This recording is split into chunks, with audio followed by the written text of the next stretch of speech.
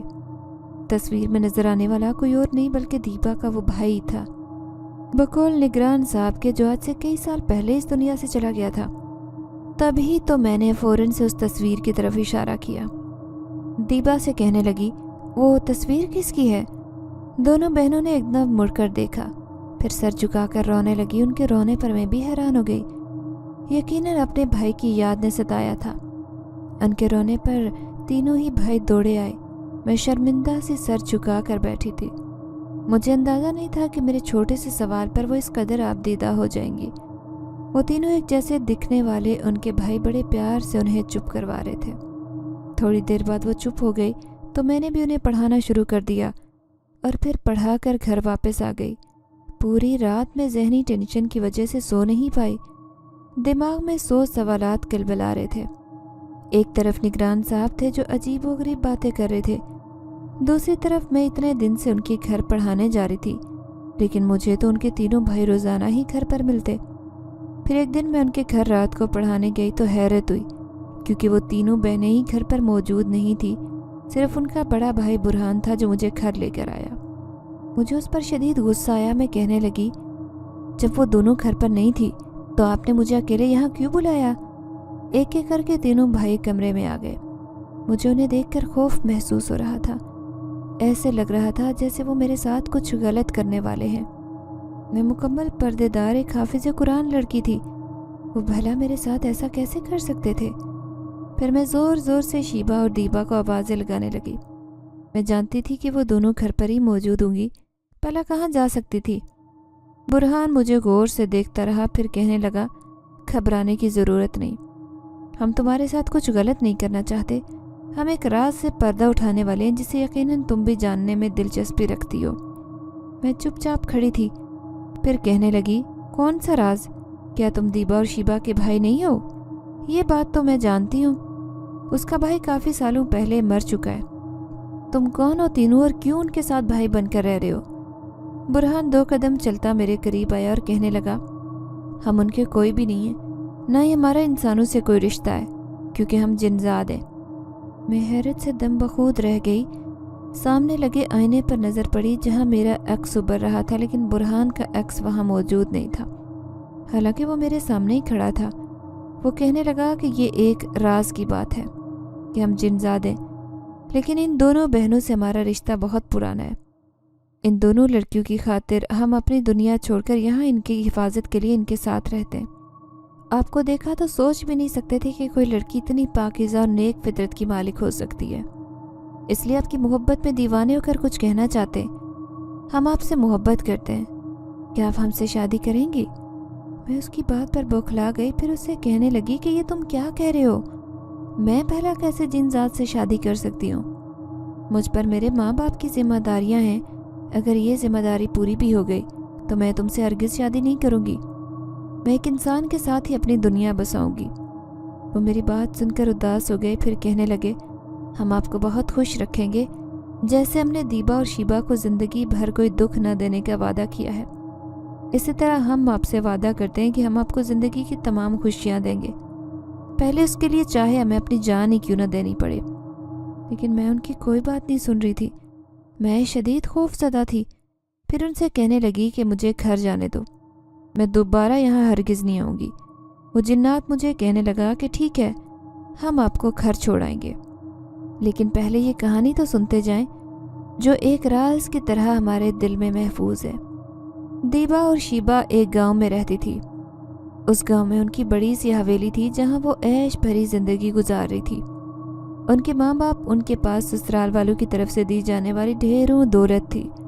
پاس ہی ان کا ایک چچا بھی رہتا تھا جو سانپ کی طرح ان کی دولت پر نظر رکھے ہوئے تھا۔ ان کا صرف ایک بھائی تھا جس کا نام برہان تھا۔ وہ اپنی زندگی ایسے گزار رہے تھے جیسے کوئی انسان دکھ اور تکلیف سے ناآشنا ہوتا ہے۔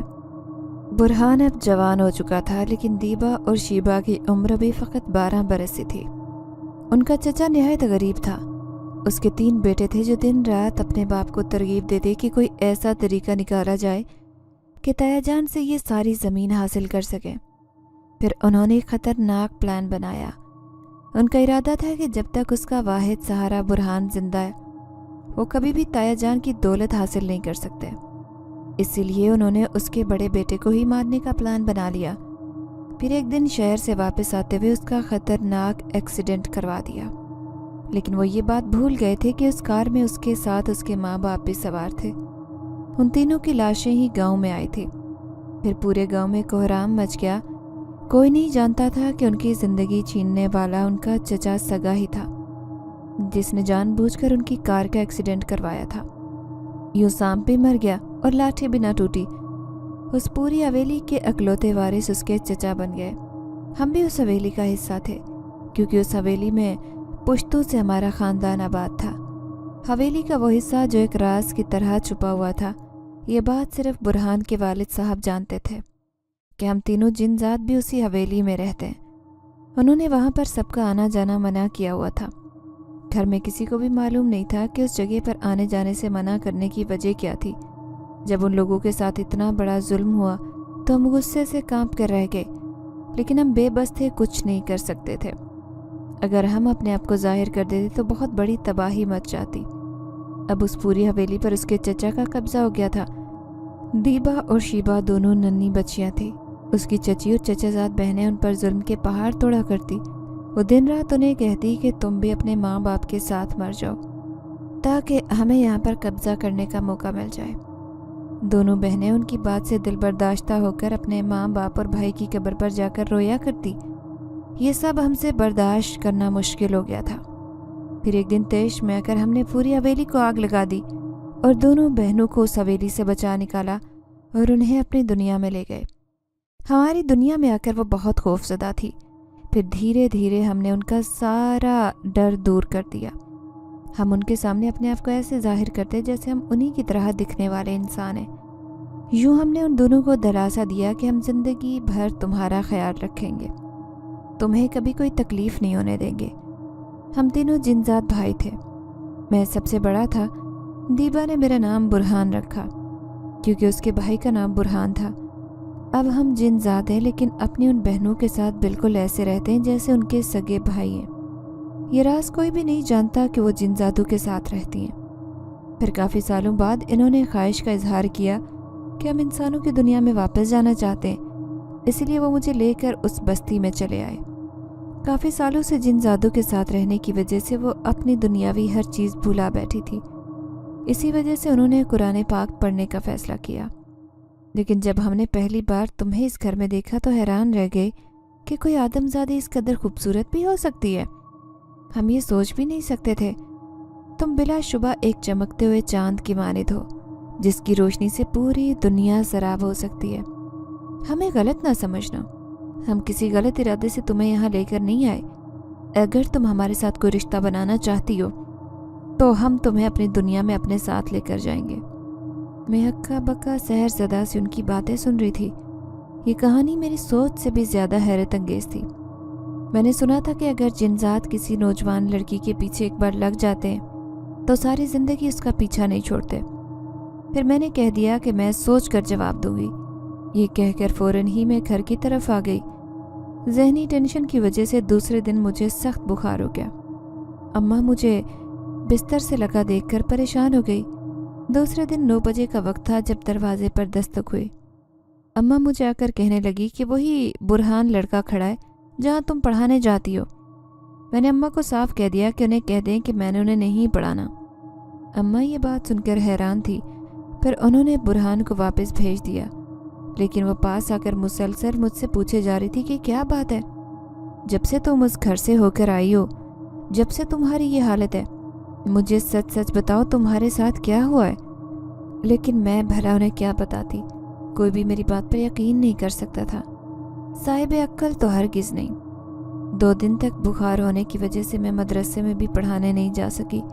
پھر تیسرے دن مدرسے گئی تو نگران صاحب نے مجھے اپنے آفس میں بلا لیا اور کہنے لگے کہ بیٹا تم وہاں پڑھانے نہیں جا رہی ہو، دونوں لڑکیوں نے مجھ سے شکایت کی ہے، اگر انہوں نے تمہیں ایڈوانس فیس دے دی ہے تو تم یہ مہینہ پورا کر کے چھوڑ دینا، پھر میں دوسری معلمہ کا بندوبست کر دوں گا۔ اب اس کے سوا میرے پاس کوئی چارہ نہیں تھا کہ میں انہیں آج ہی پڑھانے جاتی۔ پھر رات کو میں بے دلی سے تیار ہوئی اور اکیلے ہی ان کے گھر کی طرف چل دی۔ دیکھا تو وہ دونوں میرے انتظار میں بیٹھی تھی۔ آج مجھے وہ بے حد بری لگ رہی تھی، میں ان سے جلدی سے جان چھڑوا کر پورا مہینہ کرنا چاہتی تھی۔ ان کے جنزاد بھائیوں کا خوف مجھے کھائے جا رہا تھا۔ پھر دیبا نے میرا ہاتھ تھاما اور کہنے لگی کہ باجی ہم جانتے ہیں آپ ہم سے خفا ہیں، لیکن یقین کریں ہمارے بھائی بہت اچھے ہیں، جس طرح سے انہوں نے ہمیں خوش رکھا ہے ایسے ہی وہ آپ کو بھی خوش رکھیں گے۔ میں نے فوراً ہی اس سے اپنا ہاتھ چھڑوایا اور غصے سے کہنے لگی تم پاگل ہو گئی ہو کیا؟ میں بھلا کیسے جنزادوں کے ساتھ اپنی زندگی گزار سکتی ہوں؟ اپنے ان جنزاد بھائیوں سے کہہ دو کہ دوبارہ میرے سامنے آنے کی کوشش نہ کریں۔ مجھے غصے میں دیکھ کر وہ دونوں چپ ہو گئی۔ پھر جاتے وقت مجھے ایک دیبا نے لفافہ تھمایا اور کہنے لگی باجی یہ آپ کے لیے ہماری طرف سے تحفہ ہے۔ میں نے انہیں لاکھ انکار کرنا چاہا لیکن انہوں نے ضد کر کے مجھے دے دیا۔ میں گھر آ کر بے بسی سے رونے لگی۔ اس لفافے میں پیسے دیکھ کر مجھے اپنے اوپر نہایت ترس آیا۔ میں سوچنے لگی کہ میں نے پیسوں کا لالچ کیا، اسی وجہ سے مجھے یہ سزا ملی کہ وہ تینوں جنزاد میرے پیچھے پڑ گئے۔ لفافے میں ڈھیر سارے پیسے تھے جو میری ہر ضرورت پوری کر سکتے تھے۔ میں سوچنے لگی کہ شاید وہ مجھے دولت کا لالچ دے کر اپنی دنیا میں لے جانا چاہتے ہیں۔ اب میری طبیعت بہت جلد خراب رہنے لگی تھی، نہ تو مدرسے میں سکون رہا اور نہ ہی ان کے گھر جا کر۔ ایک دن چھٹی ہونے کی وجہ سے میں گھر پر اکیلی تھی۔ اماں ابا اپنے کسی رشتہ دار سے ملنے گئے ہوئے تھے۔ رات ہو گئی تھی لیکن اب تک ان کا کچھ اتا پتہ نہیں تھا۔ میں پریشان سی بار بار گلی میں جا کر دیکھ رہی تھی کہ اماں ابا کو اتنی دیر ہو گئی، آخر وہ کہاں رہ گئے؟ ابھی کمرے میں آ کر بیٹھی تھی کہ اچانک ہی دروازہ زوردار انداز میں بند ہوا۔ قدموں کی آہٹیں اپنی چارپائی کے ارد گرد محسوس کر رہی تھی میں۔ پھر میرے اوسان خطا ہوئے جب مجھے لگا جیسے میری چارپائی پر کوئی آ کر بیٹھا ہو۔ میں کھڑی ہو کر دیوار سے جا لگی۔ اچانک ہی کمرے میں دھواں سا بھرنے لگا، ایسے لگا جیسے ہر منظر دھندلا گیا ہو۔ اس دھوئیں سے وہ جنات نکلا جو میرے سامنے کھڑا ہوا۔ اس کے پیچھے وہ دونوں بھائی بھی تھے جو مجھے بڑی حسرت بھری نظروں سے دیکھ رہے تھے۔ جنات مجھے کہنے لگا آپ ہماری بات مان جائیں ورنہ ہم آپ کے سامنے ایسے ہی آتے رہیں گے۔ میں بھی ایک مسلمان جنزاد ہوں، آپ کو ہمیشہ خوش رکھوں گا۔ میں اکیلی تھی اس لیے خوفزدہ ہو گئی۔ پھر چہرہ ہاتھوں میں چھپا کر رونے لگی۔ میں ان سے کہنے لگی کہ یہاں سے چلے جاؤ ورنہ میں چیخ چیخ کر سب لوگوں کو اکٹھا کر لوں گی۔ وہ جنزاد کہنے لگا ہم چاہیں تو 1 منٹ میں تمہارے ماں باپ کو راضی کر لیں، وہ تمہارا رشتہ دینے میں کوئی اعتراض نہیں کریں گے، لیکن مجھے صرف تمہاری خوشی چاہیے۔ میں سوچنے لگی کہ عجیب جنزاد ہے، یہ جانتے ہیں کہ ایک لڑکی صرف ایک جن سے ہی شادی کر سکتی ہے، اور یہ تینوں میرے پیچھے ہاتھ دھو کر پڑے تھے۔ اچانک دروازے پر تیز اور زوردار دستک ہوئی۔ میں سمجھ گئی کہ اماں ابا دروازے پر ہوں گے، اس لیے بھاگ کر گئی اور دروازہ کھول دیا۔ اماں کہنے لگیں کہ بیٹا دیر ہو گئی، راستے میں گاڑی نہیں مل رہی تھی۔ اماں ابا جی اس کمرے میں بیٹھے تھے۔ اسی کمرے میں موجود وہ جنزاد بھی دیوار سے چپکے انہیں دیکھ رہے تھے۔ انہوں نے اپنے آپ کو صرف میرے سامنے ظاہر کیا تھا، اماں ابا کو وہ دکھائی نہیں دے رہے تھے۔ اماں کہنے لگی عجیب سی بو آ رہی ہے، ایسے لگتا ہے جیسے کسی نے دھونی دی ہے گھر میں۔ مجھے شدید خوف نے آ گھیرا۔ میں خاموش کھڑی رہی۔ کیسے بتاتی کہ ان کی حافظ قرآن مدرسے میں پڑھانے والی بیٹی